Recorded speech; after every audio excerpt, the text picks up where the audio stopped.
Welcome to this episode of the Be Rare podcast with me, Jessica Kimber, founder of Raire. And today we have Candace Jarrett. Welcome, Candace. Thank you. Thank you for having me.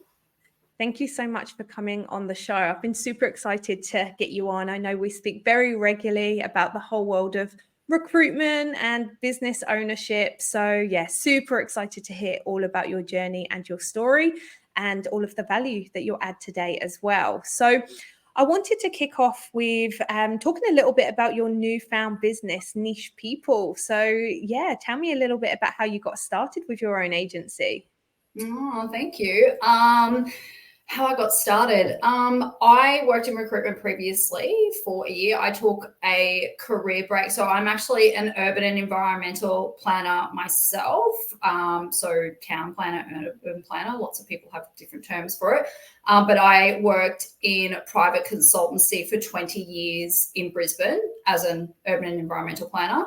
I then, in that time, worked for some companies in Brisbane, but then when I had maternity leave, I started my own consultancy and worked in that for some time. And then I did a graduate diploma in project management at university as well. And I had a couple of other smaller businesses and we're still planning, just trying to make it all happen. I love the property and development industry and still do a lot of that work myself. So I took a career break because I needed to change. Like 20 years is a long time to be doing something. And town planning, as many town planners will tell you, can get a little bit boring and monotonous. But yeah, so I had a friend of mine who was very high up in the world of recruitment. She had tried to offer me a job for a really long time and I kept saying no. And then another opportunity came up through a recruiter who had actually recruited me for a position in a construction-based role. And that ended, and then she reached out to me and said, have you ever considered recruitment? I think you would be really good at it. And I said, absolutely not. I am not doing it. Like, I don't want to do the sales thing. I don't want to, I don't think it would be for me. And she convinced me to have a go. So I did. And I actually loved it. I love talking to people, networking, connecting, bringing people together to make things happen. It's always been high in my skill set, even in my professional life, and something that I really do enjoy doing is collaborating and working with people. And I've always had a passion for like career development and sort of mentoring and things, that I always wanted to get into that. And I actually, when I was considering recruitment, thought that was my pathway into doing work like that. So after I had that experience at the previous recruitment company, I just thought, why can't I do this for myself? I had my own established network that I had built up over a 20-year career. And that, proved to be invaluable to me, because when I started my own consultancy, I already had an established network. And I know that's not the case for a lot of people that do work in recruitment, but for me, it was also a way of being able to bring value to my industry, who traditionally are very conservative when it comes to recruitment. I don't do it in a way that is very sales focused. I am very conscious about making good alignments between a candidate and a client and helping clients with their resourcing, because in the urban development industry, often a lot of roles are very candidate short. So I just wanted to be about, using my 20 years of consulting experience. I wanted to be a recruitment consultant, like have a real partnership with my clients so that I can build trust with them, so that anytime they can come to me and say, hey, Candace, we're looking for an urban planner, and during that time, I am doing my best on the ground to get to know them as people, their staff, their culture, so that when I ring them and say, hey, I think I may have found someone for you, I have a really do my very best to develop an understanding of what that kind of candidate will look like. And when I have roles to fill and things, it's not just about me interviewing a candidate and then putting it over here with this person because they have a need for a planner or an environmental scientist or a civil engineer or whatever it is. You know, sometimes I'll even say to some, just some candidates, I do have, vacancies at the moment. However, it might, you might be better fitted to this person over here who hasn't even given me a role yet, but I could call them and I've got that relationship with them that I can say, hey, I know you're not actively hiring right now, but I've just found someone who I actually think would be great for you. And a lot of the time they'll go, oh, awesome, I'll have a coffee with them or something. So yes, so that's kind of how I got started. It kind of just happened, but I'm really glad it did. Yeah, look, I love that. And I feel like there's a saying which is, no one chooses recruitment, we all fall into it. And that sounds like it's exactly what happened in your case, right? And you've compounded all of the skills and all of the things that you're good at with the communication, the networking, the events, the people, and you've almost like brought that together into one role, because that's what recruitment is, right? And then with your 20-year background, actually doing town planning, it's ultimately like the perfect combination of all of your skills, which is awesome. I love as well, you've just touched on something which I do a lot, and I don't think very many recruiters do this. I proactively work with a lot of my candidates, and I actually work the candidate and reverse market heavily because I'm in such a talent short market. And that sounds like that's your approach as well. What's your strategy in terms of like, how do you do that? How do you facilitate that? A reverse market strategy? Yeah. What do you do to get your candidates interviews? Well, I think a lot of firstly, if I have candidates, because it is a very short candidate short mark across all of the disciplines that I recruit for. So I do, urban planning, I do environmental science, I do like architecture, like landscape architecture, urban design, general architecture, all those sorts of, if you think anything within the development realm that's not construction based, it's on the design side. So everything that's sort of on paper before you actually get to building it is basically what I recruit for. So that a lot of the time I do lean on my network. So if someone, or someone reaches out to me on LinkedIn and say, hey, I think I'm going to look for a new job. Like, do you know of anyone? I will meet with that candidate. Obviously, I'll do all of my background checks on LinkedIn, get resumes, do whatever. But I always make time to meet with someone to find out what it is that they are exactly looking for, understand that first, because people make a change for different reasons. People aren't always just chasing money. They, are looking for a new challenge, different project types, a particular culture. And then once I have an understanding of that, because I have worked, I work a lot with my clients and I call them a lot. Like I'll try and call them every 2 or 3 weeks and just say, hey, how are you? What's happening? Are you okay? Or I'm in the area. Can I drop you off a box of, morning treats for morning tea or something? Yeah. Just always trying to stay connected with them.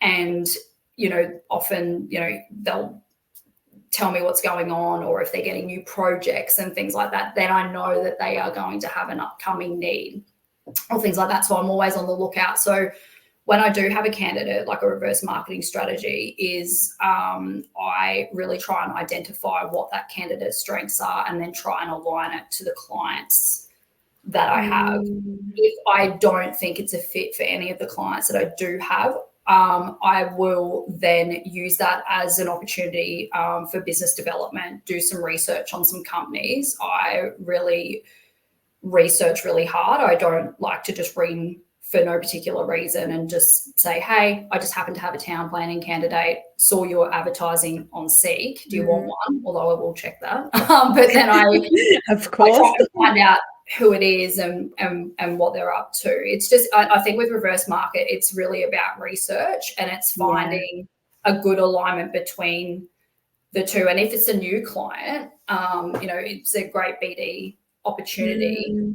And I will go and meet with the client as well if they're prepared to see a candidate, which a lot of the time they are, and they're just like, oh, just send me the resume. And I'm like, no, I don't work that way. Like, because it's a risk for me and my reputation if I put a candidate forward to a business that I know nothing about. And I take people's careers way too seriously, because I think that if you're not happy in your career, it has such a flow-on effect to all other areas of your life, because people have to spend, minimum's 38, but anything above that hours working per week. If you're not happy in your job, you come home cranky, and then that affects your partner, or you go out on the weekends and you're that person that's not fun to be around because you're the one that's sitting there constantly whinging about how much you hate your job and all these sorts of things. And I think it just takes a lot away from you as a person. So it's really important to try and be as happy as you can in what you're doing. I find like that can be a bit of a challenge, but it's just really trying to understand as much as you can about the candidate and the client, and trying to get an alignment, I think. But I don't know if that really answered your question in terms of reverse marketing, but reverse marketing has been very successful for me, particularly in the candidate short market, because it has opened up the doors for me to work with clients that I would have otherwise had to reach out to for no reason. And again, it's offering value because I do already have a solution. Like, I do already have this person. I see you have a vacancy, but I want to find out from you. Yeah. If I don't already know about you, like what it is that you're looking for, and then drill down with the candidate and try and make a good alignment the best that I can. And when it sort of comes to reverse marketing, it's definitely a quality over quantity tactic as well.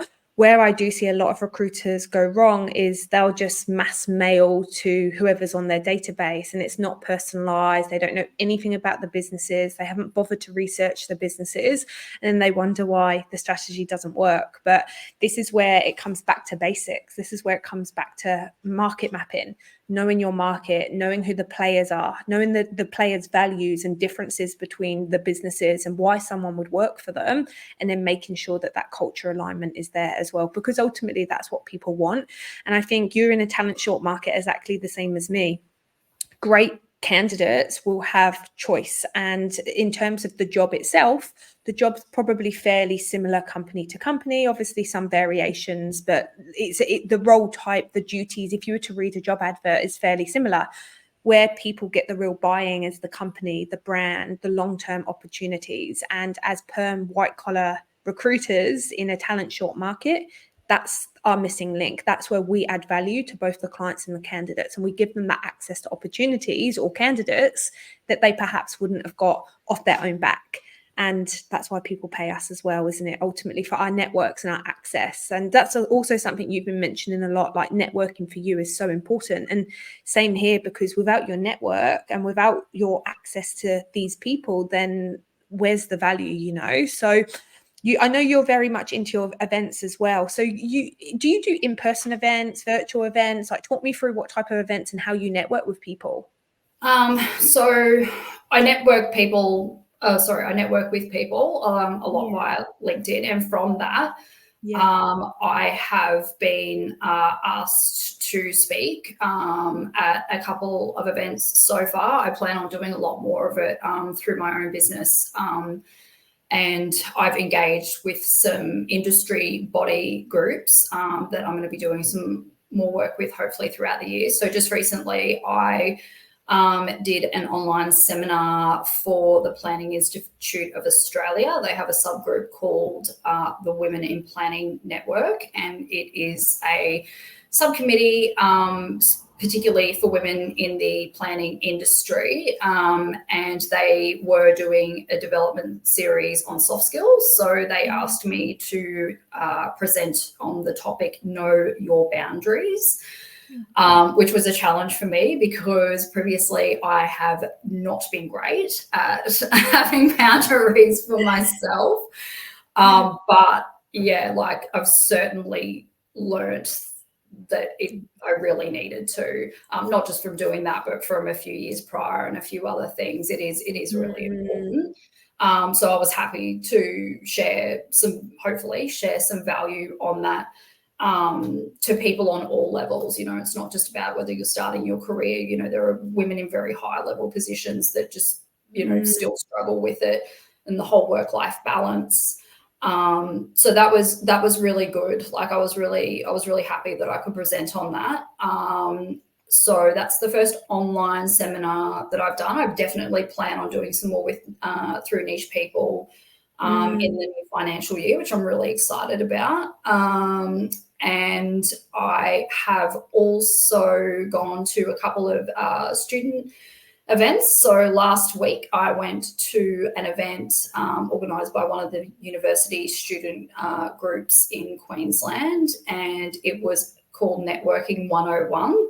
And that was really fun. So they had an esteemed industry member from the urban planning community come and give a talk for the first 20 minutes, and then it was a speed dating format. So they had 20 people from industry, and then they had the students, and we all had to go around, and they gave us all a question, and then we had to sit there one-on-one and speak with a student, ask each other the question. But that was really fun, and it was an opener to networking, sort of breaking down the barriers of being scared to, talk to a stranger or being intimidated by someone in the industry, as you often are when you first start out. But that was brilliant. That was a really good event, I feel. That sounds so fun. And I'm thinking, I kind of want to adopt something similar. How good is that? Like a speed dating, you break the ice and then you start to network. Because don't you think the most awkward thing about networking events is like that opener? You can see like 3 people talking and you want to go in, but at what point do you like slide in? So it's such a good opener. Yeah, and everyone got 3 minutes per person. So there was I think there's 20 questions and, 20 industry members. So it took a while to get around the room, but it was really fun. Like the energy was it was so high. Like by the time everybody finished, everybody was, buzzing from it. They really, really enjoyed it. But it was good because you'd already sat down and spoken to that person one-on-one. When everybody was leaving the event, it was a lot easier for the students to then sort of approach you and talk to you because you'd done that first.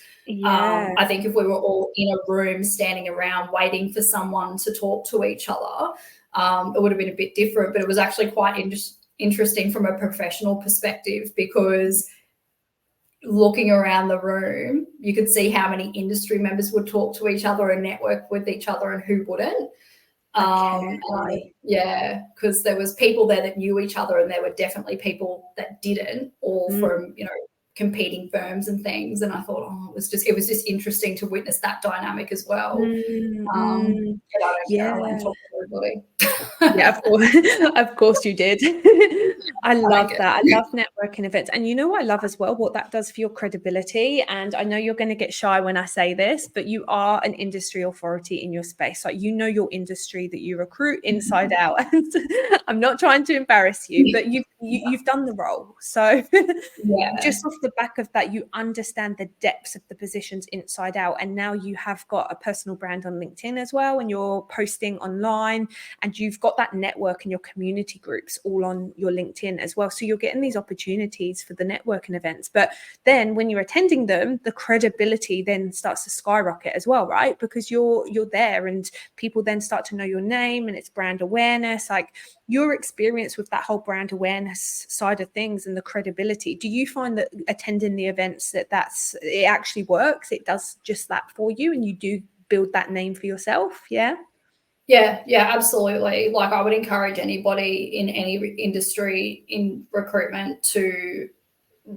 find out what events are happening in your industry, because showing up and being there, it doesn't matter if people don't recognize you, because then what will happen is you can see it. Everybody really looking around the room going, who's she? Well, who the hell's that person? And then, because it happened to me, like, I've been in the industry for such a long time, and there was all these people there that were younger than me that had not seen me. And then they go, oh, who are you? Like, who's Neish People? Oh, like, it happens. And then, I would say, this is what I do now. And they go, oh, you're not a planner? Oh, yeah. And I'm like, well, I am a little bit. I still do it a little bit, actually. But then when you say you've done it, and then you're now doing recruitment and you know, professional skill development and you know, career mentoring and stuff. They go, oh, okay, well, you know, just being there and being able to put a face to the name is huge as well, because the amount of people that I sat down with, like, and said, oh, I've seen you on LinkedIn. Are we connected on LinkedIn?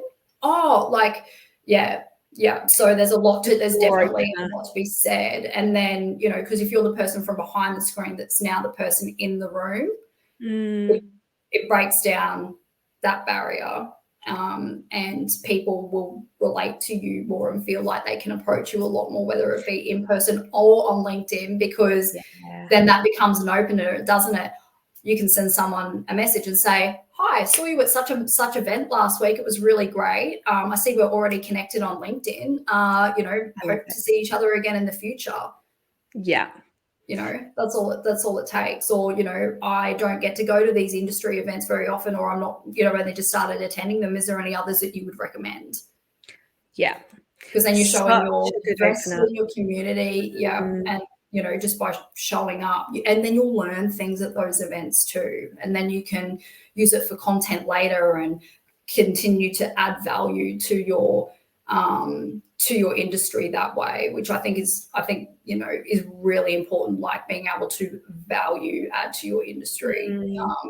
You get a lot, like you say, you know, just adds to your credibility, and you know, being there and being able to post some photos saying, hey, I went to such and such event, it was really great, you know, shows your dedication as well, I think, and your interest. Yeah, look, everything you've said, I'm such a huge advocate for. Like, I genuinely believe sometimes people can know you from online and on LinkedIn. And as you know, I love my personal branding, but the difference is the opener. It's then when you have the one-on-one conversations, or it's then when they see you in person, the response is so much warmer because there's an immediate level of credibility, and people, you aren't going back to the whole like first date questions where it's all a bit awkward, right? You're going straight into the events and the industries and market and what's happening, and the conversation's just so much nicer. It's what I find anyway.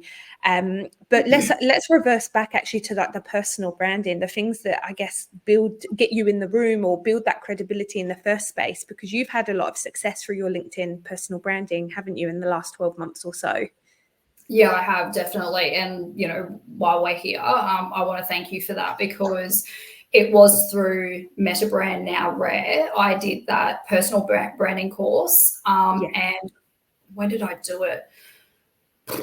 Was it April last year? It was almost a year ago, I think. It was end of April, beginning of May last year, because you were in one of the very first groups I ever ran it to when it was the Meta Brand program. So yeah, about a year ago.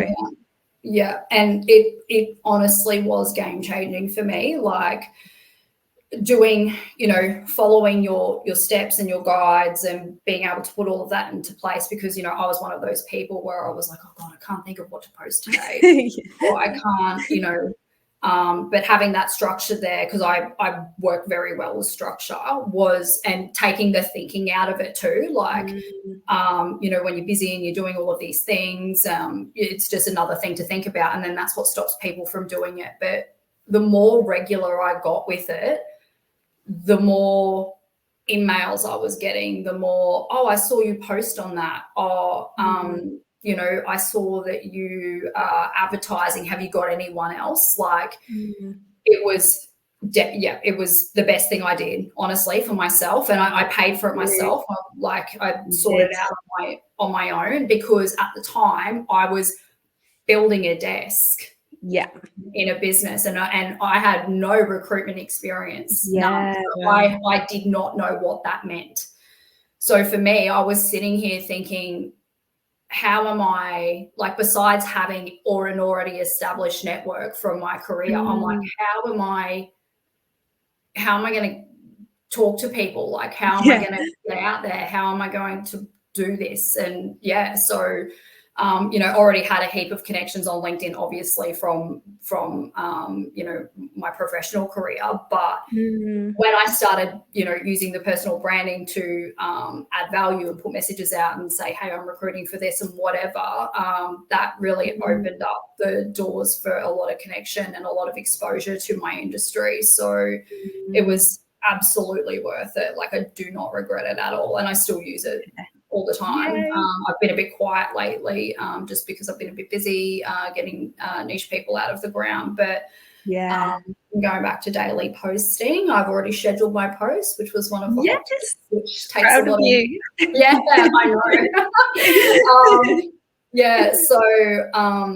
It was definitely game changing for me, and I recommend it to anyone. And I think if you are not doing it on LinkedIn, like, you're mad, seriously, because people look at it as a negative thing, and they go, oh, social selling. It's not even that. Like, it is the like, I honestly think it's the easiest and best thing that you can do. And it's not all self-promotion. It's not like Instagram where, you've got to post a cup of coffee with a friend and people comment on it. It's literally using yourself as a platform and a face to add value. And if you're not doing it, like, yes, you're mad not to, because how many other people, my question is how many other people in your industry are doing it? And they're becoming the person with the biggest network, most brand awareness, more connections, and it matters in recruitment terms. Like, it genuinely does. Our audience pays us a fee for our network. So important in what we do. Something I love about LinkedIn as well, and you're like this, you're quite personal in your personal life, but on LinkedIn, you're happy to share your knowledge with others, and we're on that real professional level. That's actually what I'm like as well. Like, I feel like people assume just because we've got personal brands that we're very out there and we don't mind sharing everything, but I do like to keep it separate. But that's why I love LinkedIn so much. I don't have to share the real personal life that's no one else's business. I can generate leads through telling stories about my business journey, through my own career, through my clients, and posting content that's market insights and value adds. Like, you can actually keep it separate. And the ultimate goal is to generate leads, right? And the way that you generate leads is through all of those things that I've just mentioned. It's not from posting, what you got up to on the weekend. So it's really, really important that on LinkedIn, we do have that strategy, which is professional to us and puts us in that better light. But like you say, it's probably the easiest way to warm your BD calls up, because I always say, good luck getting cold prospects to stay on the phone for longer than 3 minutes to hear your differentiators, your value adds, the processes that you provide. Like, best of luck, because it's going to take you 6 to 8 touch points, let's say, where you can just share that throughout content on LinkedIn and you move people through the sales cycle automatically. So it's changed everything that I've done in my business. And that's why I'm so passionate about it and helping others as well. And I'm so glad it's working for you in your business as well. And launching Neish People, obviously getting off on the right foot with your connections has been amazing. So let's talk about Neish People, because I'm honestly so excited. I'm like a proud mom. I'm like so excited. I love it. I'm honestly so happy for you, because I see behind the scenes how hard you work and everything that goes into starting a business. It's a lot. Like, it's all the moving parts that people don't think about, right? It's not just making placements. So how's your experience been with actually getting set up with Neish People? Look, it's been really good, again, thanks to yourself. Like, you definitely whoever is thinking about it, you definitely setting up any business, like, I'd set up businesses before myself, just with other things that I've done in life, but I did that completely on my own, just trying to follow the government website of how to start a small business, and it's not it can be quite overwhelming. And I'm actually glad that I had done that too, because they were really they were great learning curves for me, because I knew that when I wanted to start Neish People, I'd learned from previous things in the past, and I'm like, okay, well, when I start Neish People, like, this is how I want to do it, and this is how I want to operate. So because recruitment is not my background, like, in comparison to everybody else has had a lot of recruitment experience, like recruitment procedures, training, all those sorts of things. So I'm a big believer that if something is not your strong skill set, or you're not an expert in that area, then you should definitely engage with others who are, because the amount of time that you spend wasting trying to find out about things that you don't know, if you're anything like me, how to use an Excel spreadsheet, which I could not care for. Like, you know, how to build a website, how to like all those sorts of things, none of which are my strong suit, none of which I have the patience for, none of which I have the interest in. So, you know, you need to be able to like outsourcing, and they are things that I've tried to do in the past, you know, and it just takes up so much of your time, you know, admin, bookkeeping, all those sorts of things. Like, you've got to work to your strengths. And when you're starting something out, particularly in like my case, in your case, where it's you're at the front of it, you're the face, you're the driving force. If you're hung up on trying to build a website for 4 days over here, like, that's not the best and most efficient use of your time. So you need to definitely bring in other experts where you can and help. And in my case, I reached out to you because I was like, Jess, this is what I want to do. What do I do? And, you know, getting mentoring via yourself was very, very, very, very helpful. Like, the way that you set it all out and things was so good for me, because I could just sit there and tick the list off and made sure I had certain things. And all of your advice, you definitely made it very easy for me. So thank you.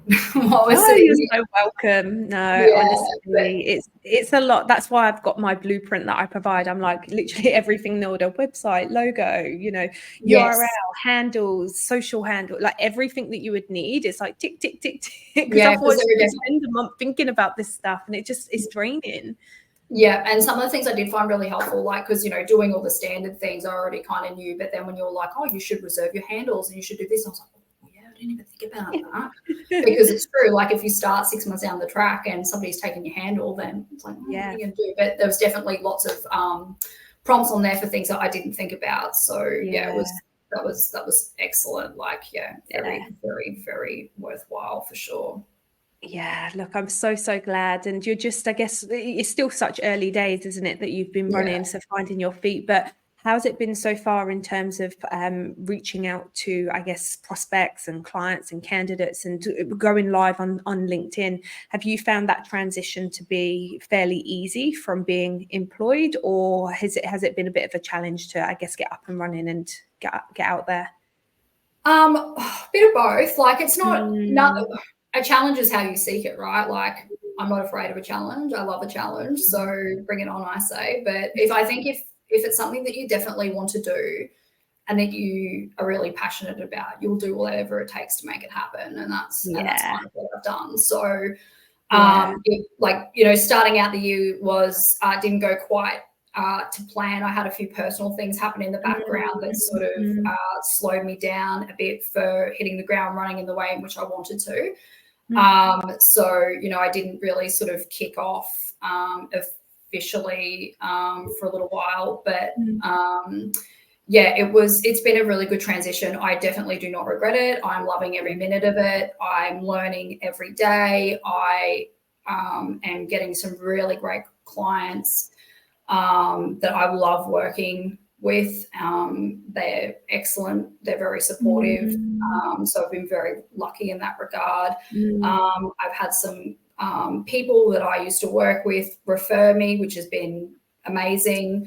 Like, just from it's honestly just come off the back of having an established network, like years of, you know, connections within my own industry. And I'm really grateful to my industry for the support that they've given me, because without them doing that, I wouldn't be able to do what I do. So I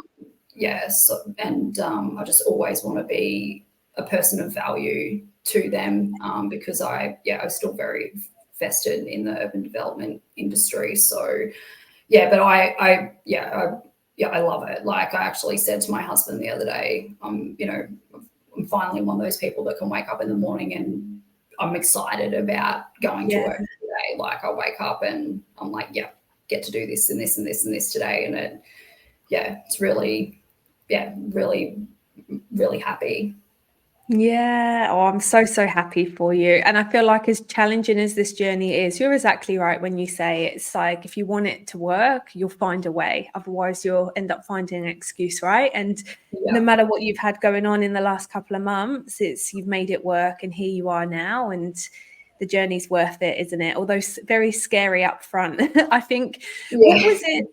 When you decided that you wanted to go out on your own, what was like the tipping point of you thinking, well, actually, I would love to have my own agency? Was there a particular moment or something that happened perhaps?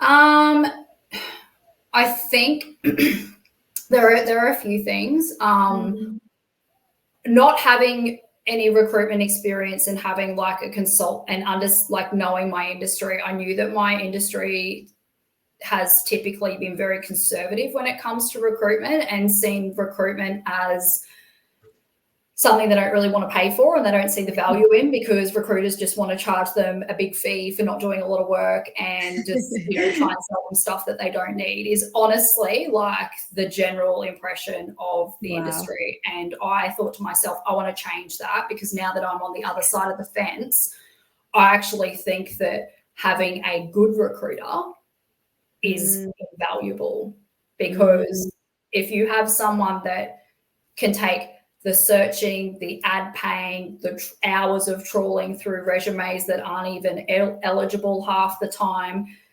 having someone that you're in a business relationship with that you can pick up the phone that will just go and find someone for you, and bring you someone that is a good culture fit for your business and all the things that you're looking for. I think that is really invaluable. And because things like in my industry at the moment, recruitment's taking a lot of time. Like it's a really candidate short market, and people aren't able to get people without a recruiter, really. Like I know that there are people in the industry that are actually just reaching out to people on LinkedIn off their own accord because they don't want to use a recruiter. But by that point, it's too late, because a recruiter's already beat them to that same person and is, already trying to negotiate a new role with them. But it's just, it's definitely interesting. It's definitely interesting. There is a perception in the industry, I'm not sure if this applies to the space that you're in, but it's like all recruiters do is just put advertisements up on Seek and then send us like the top 3 candidates. Have you ever heard that before? Like clients thinking that that's all we do, like there's no other value in our services at all. And I'm like, oh gosh, if you knew what happened behind the scenes, like the branding, the marketing ourselves, the market mapping, the lead generation, the conversations, the negotiations, the back and the forth. It's like it's genuinely just so hard to find that specific person. And the great candidates in talent short markets are passive talent, so they're not responding to just one message on LinkedIn. They're just not, because they're not looking for work. Where our value comes in is us building a connection over a very long period of time with said individual until there's the perfect role for them. And only we know that from our intel. And that takes time to build. And that's why we do what we do, right? Because it's not an immediate return. Sometimes I've got candidates that they're not ready to move. I'll place them a year later and I've been in touch with them for a whole year. So I've recently had that happen. Like someone that I sent something out to last year. They reached out and they're like, oh, was it like, I'm definitely ready to make a move now. But that is back to the previous question. That is one of the key, back to your question. Definitely one of the key things that people don't understand about recruitment is it is their ability, that recruiter's ability to have an established like passive talent pool, because especially again in a candidate short market, people are always looking. People will say, I'm not interested in moving right now, but I want to hear, I'm open to hearing about what you've got. And then you tell them and then they go, oh, actually, do you think you can put me forward? Happens all the time. And at the moment, because of the current economic climate, people are like, I don't like to, necessarily work with people who are just motivated for a move by money. But Yeah. it is definitely the first question that a lot of people ask at the moment. But when they find out that what they're getting paid isn't actually salary benchmark, because a lot of the time at the moment it's not, they're shocked and they're like, oh, okay then. And yeah, like it's just, yeah, it's the access you get to passive talent through a good network with a recruiter, I think is really, really, really undervalued. And again, like a lot of people don't and it works both ways for candidates too. Like if you know of someone in your industry that a friend has worked with who got her this great job and blah, blah, blah, blah, blah, it pays just to stay on the mailing list sometimes just to see what, jobs are out there or who's looking, because, they could be recruiting for your dream job or someone that you've always wanted to work for and you just don't know about it. Or you could reach out to them and be like, hey, one day I'd love to work for such and such. I see that you've just recruited for them. Is there anything that I could be doing in my career, or any suggestions that you may have, so that, I could potentially, maybe apply for something with them in the future, like, as a candidate, arm yourself or upskill or, level up, I think is the buzzword at the moment, you gain so that, you can get the job that you're after. Yeah. But back to, I don't think I answered your question previously properly. So like the tipping point for me was having had a consultancy background and wanting to provide more value in recruitment other than just people thinking that it's for a huge fee, and having the value in that. And I wanted to really bring that to the forefront and try and change the narrative around recruiters, not just in my industry, but in general, because, I think that they don't get as much credit or recognition as for their service. But I think there's a lot of the time the focus is taken off service, and that is what unfortunately can be, the motivator for a lot of people, because, there are definitely a lot of recruiters who are really motivated by billing, and, that's great. But that wasn't my motivation. So I wanted to bring that to my industry, and I wanted to be able to give back to my industry as well, because I didn't ever want to stop being a planner. I just needed to do something different, and this for me is where it's aligned in me being in doing the something different. And I knew that I had a unique way of wanting to do that. So that was the reason that I wanted to go out and do it in my own way, because Neish People does recruitment, but I also do like professional skill development. So I do like workshops and things in businesses, particularly on soft skills, because, I get asked by a lot of people in my industry all the time, when they have senior planners that want to go for senior positions, a lot of their KPIs revolve around having to bring in new business, and they don't know how to do that. Okay, interesting. Because it's a skill you're not taught. Like when you hit a senior level, and then you move into, like a associate role, right, which is kind of like a team lead. So if you have to manage a group of people and make sure that they're all billing and hitting their KPIs and doing whatever, when you go from being a really good planner into that role, where you still have to be on the tools and plan, but also learn to manage people, no one teaches you how to manage the people. I see. You kind of just thrown into that role and expected how to do it. Yeah. And it would be the same in recruitment too, right? Like if you became a leader and stuff, like who's teaching you how to manage the people? Because some people will be okay, some people won't. Yeah. And then when you're one of those people that won't, and then you've either got to drop down or you've got to move on because you got promoted and you couldn't do it. And it's not necessarily because you can't, it's because you haven't been shown. Your personality type may not all be suited for it too, because managing people is a completely different ball game to having to do what you do on your day-to-day profession. So, all those things, and how to, do a personal brand and how to network and all those sorts of things are really underrated skills that people don't really know how to do, and no one's sort of really shown how to do it either. So I do some some workshops, and I'll be doing some online webinar series and things around that as well. And I do a lot of like career mentoring and advisory with people looking to take the next step in their career, like moving into higher level roles or like university groups and things for students that are about to graduate and looking to come into private consulting planning, sort of giving them advice and doing some work with the universities and things around that. So, which is great. So much value in what you offer. Like, you really do offer a full package, and I think that's where the value in the cost is, right? It's all these additional value adds that you are well versed in, you're experienced in, and you know how to advise to get people to the next level. So yeah, I love that. Huge fan of advisory. I think in is it Greg Savage's books, he talks about that, like being that consultative advisory, like the partner as well. Yeah, massive fan for that, because at the end of the day, recruitment's a saturated market and there's other recruiters out there in pretty much every vertical you can possibly think of. So why would our audience work with us? That's what we need to be asking ourselves, and then positioning ourselves and our services in a way that adds more value to anyone else. And yeah, you've nailed that, which is amazing.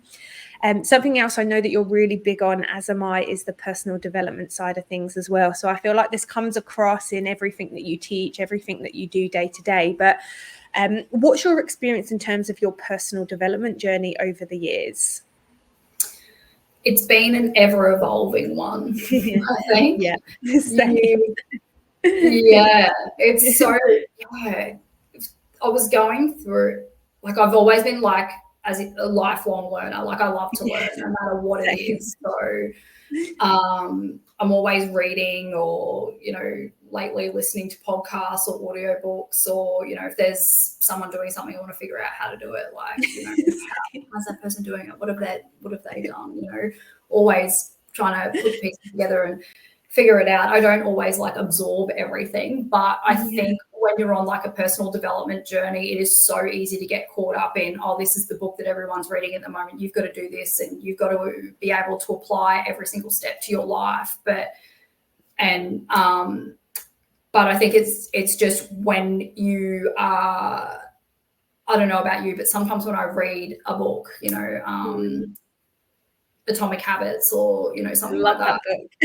Yeah. There are things that just, like, you have a light bulb moment sometimes. And you're like, wow, like, it really sort of can change your way of thinking, or help you see things in a new perspective. Like, and it's just about implementing little changes, not feeling like you have to do everything at once, because I can get really overwhelmed with stuff like that. And then you start, with the negative self-talk around, oh, well, I didn't do it like this person says. Oh, I didn't do it enough. I'm not, and then it's just another thing you've got to add. Like, it's an admin task when it feels like that and it feels stressful. I agree with you on that. You've got to be realistic with yourself. But I think learning to be realistic with yourself is personal development within itself, because it took me probably 5 years to understand that. And then I started getting somewhere, Yeah, but see, this is the thing. This is the thing, right? Like, you always think you have to do every single step. And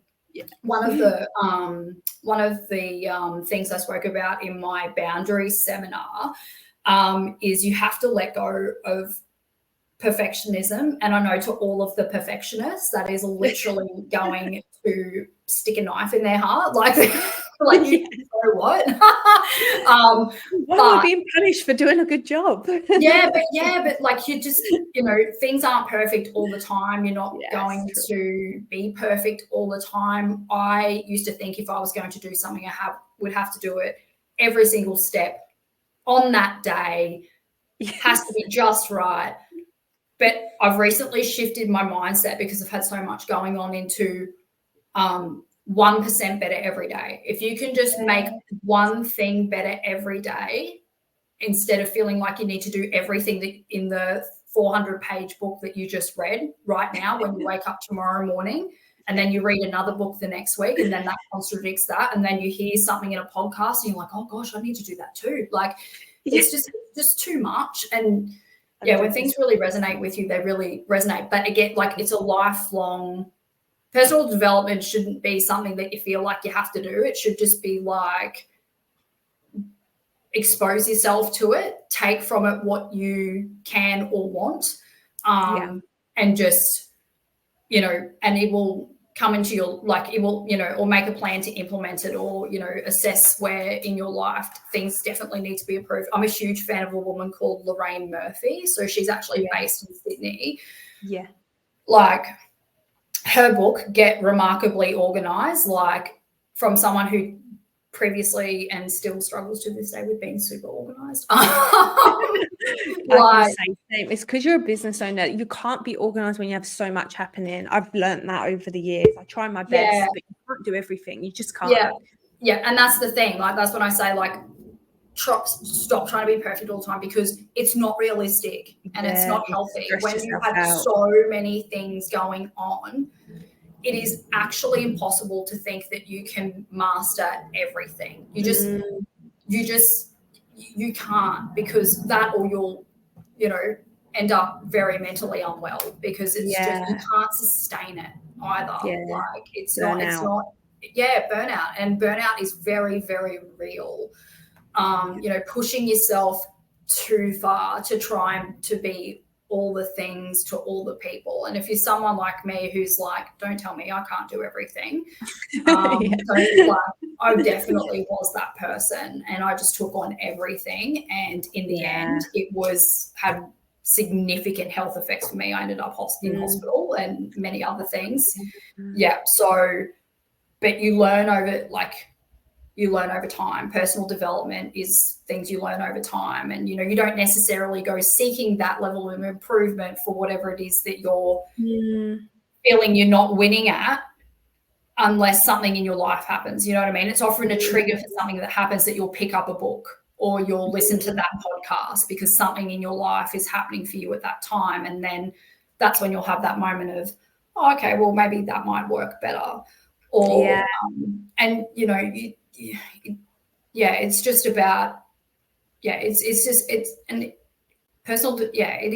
ongoing, it's growing, adjusting, tweaking, learning, failing, getting up, going again, and the cycle repeats. And there will be things things will definitely like change in your life, but you know, from doing personal development, but it's about growing all the time. You know what I mean? Growing constantly. And you've got to want to. If you don't, if it's not fun for you, like my boyfriend actually doesn't find like reading and learning and going to seminars and stuff fun. Like, he's successful, he's got his own business and stuff, but it's just not his thing to do that. He learns in other ways. But for me, I'm so excited when I'll go to seminars. Festivals, I haven't been to one. I'm a bit old for one of them now. But seminars, I'm like pumped for it. I'll go to like 4-day events where it's like 50 hours of learning, and I'm just there like wide-eyed for the whole time. Right? Like, it pumps me. And I also feel when I'm learning, so I've read Atomic Habits, for example, I think 3 times now, and every time I read it differently, I take something different from it, but it depends where I'm at in life as well. And there's another book as well. What's it called? It's a classic. It was like written in like the 1920s. Think and Grow Rich. Think and Grow Rich. It was. I was thinking rich, but my head was going to like Get Rich or Die Trying, and I was like, definitely Rich Dad, Poor Dad. You know, all of those ones. 100%. But Think and Grow Rich. So the first time I ever read that, I couldn't grasp it. I couldn't understand it. Like the whole burning desire thing. I was like, I kind of want to start a business. And this is back in my like e-commerce days. This is like when I was starting my e-commerce stores before I even started the agencies. It was more like a side hustle. I was still employed at the time. Couldn't grasp it. Read it again. Same happened. Read it for the 3rd time. Just in COVID. It literally helped me get my business set up. I read it in a different place mentally. And I think as well, that's it, right? You can read books and things, but you have to read things or attend seminars or however you learn, watch videos on YouTube, which are aligned to what you're trying to achieve at that time, because otherwise it's just so much information that it's overwhelming. Something which I do for myself, and this is a new thing, but it's been going really well, is quarter by quarter in every single year. I set myself new targets on what I want to learn, but that's aligned to my goals. So for example, when I was launching the personal branding program, that quarter was learn everything about personal branding. Then when I felt I nailed that, I could create the branding program. Then when I wanted to create my sales and my converting program, I was like, I need to polish up on sales. So then I started going to sales seminars and webinars and books, everything. Polished up on that, finished off my pitch, and that one's the one that's launching very, very soon. So I feel like wherever you're at, like make sure your learning's aligned to your personal development is aligned to what you're trying to achieve, because otherwise this is where people spend all this money and they invest thousands of dollars and they don't see the results. There's a misalignment between the actual strategy and the goals that you're trying to achieve. So that's my experience anyway, but I'm really big for paying to learn things in like a couple of days that it took someone else like 10 years to learn. Yeah, and I think you articulated that much better than I did, but that's what I meant before. Like, I think at a phase in your life, it will come to you when, you know, it will really resonate with you when it needs to. When it's there, yeah. Because as you say, you read Atomic Habits like 3 times. I've read Get Remarkably Organized 3 or 4 times. I've listened to her other book, Step Into You, which is a really good one about setting boundaries and how to sort of like, it's really big on energy management, like where you choose in your life. Yeah, I highly recommend it to give your energy. And that was all I needed from that book. Like, there are so many other things, and I'm about to re-listen to it. Actually, she's giving away a free hard copy at the moment if you go onto her website before the 31st of May. Anybody that wants it, Lorraine Murphy, Step Into You. Probably shouldn't be plugging other things, but you've got some affiliation program going on. No, I don't. No, I don't. She doesn't even know I'm doing this. Is hilarious. And I've never met her. I always want to. It's so like where you choose to give your energy. So sometimes now I'll just say, I just can't give any energy to that. You have to, though, when you've got a business. Game changing though. It's game changing though. I'm just like if something's happening over here, someone's being negative or, you know, wanting to get a drama or whatever, I'm like, I just cannot give energy to that right now. Or sometimes I'll say to my husband, he'll be like, oh, do you know what's going on with this and blah, blah, blah, blah. Look, I can't give energy to that right now. I just can't. Because you have to be protective of your energy, because that's the quickest way to burn yourself out. If you're not managing your energy, your time and your resources well, quickest way to burn out. But yeah, like reading like those books, you come back to it, right? You keep revisiting them, and they resonate with you when they're meant to. And so I'm like you though. I really think that there's a lot of value in investing in yourself. Yes, absolutely. Because if I didn't invest in myself, I don't think I'd be sitting here talking to you right now. Oh, that's so interesting. Wow. That's actually really, like, I guess, an eye-opening moment sometimes, isn't it? To actually reflect on that and say, if I didn't do that one thing for myself to set myself up for success, you'd be on a completely different path. Yeah, I really would. I really would. And, you know, at the time I was like, I just changed jobs. I, you know, had a few things, like I had to really consider where I was putting my money. My husband was like, you know, that's a lot of money to be doing that. Like, and I was like, yeah, I know, but I'm telling you in the long run, I know it's going to pay off. Invest it. It's one of those things that I always hear other people say, but I never really take on board. But I am definitely of the opinion now that the best thing that you can invest in is yourself, personal development, training, coaching. And I'm not just saying all of these things because I'm sitting here talking to you, but that was like, honestly, I would not be sitting here if I did not do that, if I did not invest in myself, because I knew that there were things that, you know, I needed to learn about, I needed to grow, I needed assistance with, because you're not, you know, you can always learn from others. It's been, a true believer in, the best thing you can invest in is yourself, 100%. Yeah, I agree. And I've only really got into like actually investing sums of money. I used to do all the free stuff, the free seminars, the workshops, the books, the YouTube for many years. And only in the last 3 years really have I been paying. And I've seen a massive increase. One of my mentors, Aaron Sansoni, who he's got like 85 businesses. He's just bought like Melbourne Football Club. I don't know. Is it called Melbourne Football Club in Australia? Because I'm not a footy fan, but I've seen him posting this like he's You now mean the owner soccer? of this soccer. Yeah, soccer. No, I'm just checking because, like, I don't know if it's AFL or whatever. Oh no, I think it's the soccer club. Yeah, because it's different. You call it different here in Australia, but like he's now the owner of that. His mentor's Richard Branson, so he's like, yeah, it's like that's his thing. And so what he says, so what Aaron says in all of our mentoring sessions is, you are your number one asset, because without you, your business doesn't run, your employees don't function, the bills don't get paid. If you're unhealthy, for example, he's like a big thing for, he has like a big focus on like work-life balance as well, taking care of yourself and your well-being, and just how you treat yourself as well, the food you put into your body, what you read, what you digest, who you hang out with. It's like super holistic. But he says you need to have this, he calls them your life pillars. You need to have goals in every single one of your life pillars to elevate you.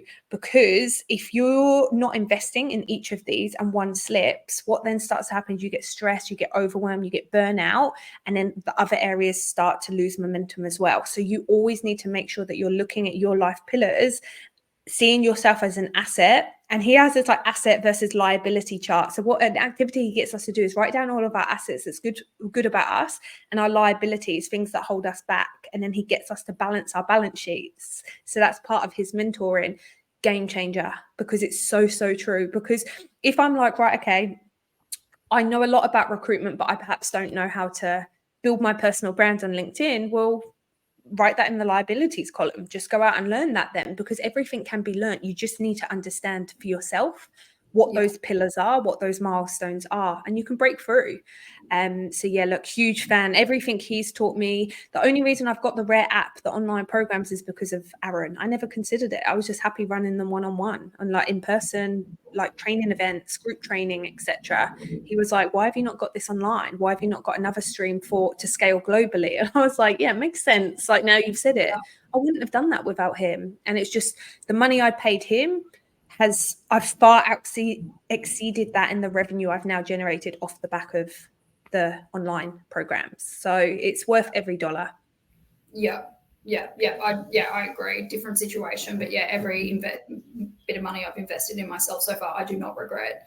Never do. Hey. Yeah, it's definitely of a benefit, that's for sure. So yeah, invest in yourself. Do not do it, because you are your number one asset. And I do agree with those things. You need to definitely take care of yourself, because when you are unwell or you're not functioning at your best, you can't be your best to your business and check off all the other goals that you have aligned, whether personally or professionally. So and you will burn out. Like, burnout is a real thing. It's not a buzzword that people are just throwing around, and when it happens to you, you will know, and it can be really devastating. So I think it's just having an awareness, and perhaps what Aaron was saying with the pillars. I've come across an exercise in my time called the life wheel, and it's got it's a big circle, and it's got all of these rows from the center right out to the outer edge from 1 to 10, and it divides it up almost like a pie chart into like friends, career, family, life admin, health, all those sorts of things. And what you do is you color it in, and it's a very quick, very good, clear visual exercise. If you're feeling overwhelmed or out of balance, or you feel like, oh my God, this is all too much, just to sit there for like literally a minute and just go, oh, I know my health is about a 2 at the moment, because I'm eating terribly and doing all these things. I know I'm throwing every bit of my energy into my business, so that's a 9. I'm not seeing my friends at all, so that's probably a 1. I am, not getting any life admin done, because it's just all work admin. So, that's probably about a 1 or a 2. And then very quickly you can see from where those bands are sitting going around how in a circle things are really imbalanced, what you're really giving your energy to and not. So that is like a strategy that you can use to recognize and help break down why you might be feeling so overwhelmed, because you can say, well, I'm giving way too much to the business right now. So I've kind of got to find a way to even it out, where is some time in my day where I can actually just dedicate like half an hour to life admin, or, maybe, and readjusting your priorities. So you're like, staying up until X amount of hours in the morning working, I really need to get, to bed a little bit earlier. So, can I pull back on this and, maybe instead of, might have to look at getting a VA or a, admin person or something, just to help cut some of that stuff, from after, like doing admin after hours and things out. It just so you can make life adjustments to try and keep more of a balance. Like work-life balance is a thing, but it's never a perfect thing. Like you will never, like I don't think that anyone will ever consistently maintain a work-life balance. I think it's something that you just need to be aware of for yourself to keep yourself healthy mentally and physically, because when one of those things is way too out of whack, like when life is just work all the time, you'll end up burning yourself out and mentally drained. And generally, if you work, your health is down here because you're not going to the gym, you're eating like rubbish, you're staying up too late, you're not getting good sleep, and then you're not feeling great, so. Yeah, so true. It's probably one of the hardest things to do, but so worth trying to master. And you're so right when you say it's not meant to be perfect. It comes from the awareness though. So yeah, love it. Yeah. Well, let's round up. I always ask all podcast guests at the very end, what are the top 3 pieces of advice you would give to recruiters who really want to excel in the industry moving forward? Well, invest in yourself. Invest in yourself if you can. Make it a priority, because from not having a recruitment background and now working in recruitment, you are your business. It's not your business. It's you, because you're the one that forms your relationships with your clients, with your candidates, with your industry. And if you become that person that can be that good at forming relationships with people, people don't even know who it is that you work for. They only know you by name. So, and probably all the recruitment people are going to hate me for saying that, but I can, because I don't know any better. So, and you have your own agency now, so you won't get fired. Yeah, but even like that, people know you. They don't know the business. Like, I'm a big advocate for that as well. People don't work with the big brand name. They work with you as an individual because they believe you can solve their problem better than anyone else. This is why recruiters, as a general rule, need to learn how to market themselves better, and companies need to stop fearing that means the consultant's going to leave, because what the benefits that you reap between that period are much greater than recruiters with no brands that don't know how to market themselves. So and my argument to that is, if you're a business owner and you do have people for you that are doing that and you're not doing anything about it and they leave, that's on you. Like if they're your high performer and they're doing these things and you're not, they're trying to make a name for themselves and they're building their personal brand, and you're just letting it happen because you're reaping the benefits of it and it's all working very well for you right now, and then that person leaves and you get cranky about it, well, what did you do to that person to support them and help them to stay? Like, what's their incentive? Great point. Great point. If they're your best performers, you as an employer, in my opinion, should be doing everything it takes to make that person stay, or check in with them and go, hey, I see you're a lot more active on LinkedIn. That's really great, and I can see that you're working hard to build yourself up as a name and whatever, and maybe work together and collaborate instead of having the fear of losing someone or thinking that they're just going to do that. Like, to me, if I'm a business owner, if I ever employ someone, I'm going to want to protect my best asset every day of the week. Like, and if you're not doing that and they leave, well, it's kind of like, well, what did you do? Yeah, exactly. Yeah, but if you're facilitating, you're helping, you're guiding, you're supporting, mentoring, maybe even funding some of the training programs as well, they're feel that sense of loyalty, they'll feel supported. They won't necessarily feel the need to leave, because ultimately running a business is not for everyone. Like the highest performing consultants don't all want to run businesses. Some of them want a great company to work for, and they want that stability. So yeah, look, it's all about treating your staff right, isn't it? Yeah, definitely. Absolutely. So yeah, invest in yourself.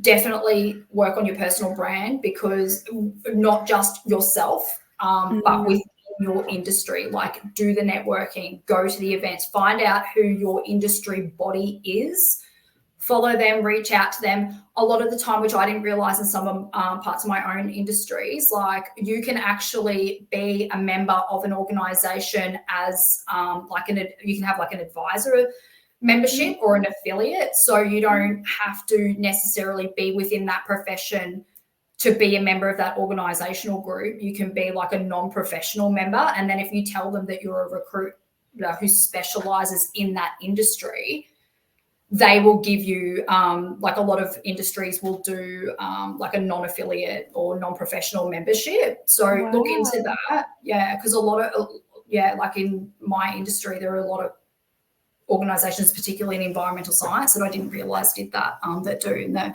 Yeah, so there's two: invest in yourself, personal branding, networking, events, be the known name in your industry. Find out everything that you can about it. Find out, just do your research would be the other one. Do the research on your industry. Yeah, amazing. I love that. 3 great pieces of advice. And look, thank you so much for sharing your journey and being so open as well. I am so excited to see where you and Neish People go. So yeah, look, thank you for coming on the show. Your time is appreciated. No, you are most welcome. Thank you for having me. And again, I would not be sitting in this chair if it wasn't for the things that Raire and yourself have done for me. So I really, really appreciate it. You're so sweet. Thank you. Don't make me cry at the end. You're so sweet. Thank you so much. And look, I can only lead you on the path. You're the one doing the activity at the end of the day. So it all comes back to the input you've been putting in, and, everything that you've broke through and all that you're doing for your clients and candidates. So best of luck with it, and we'll chat again soon. Thank you. Thank you.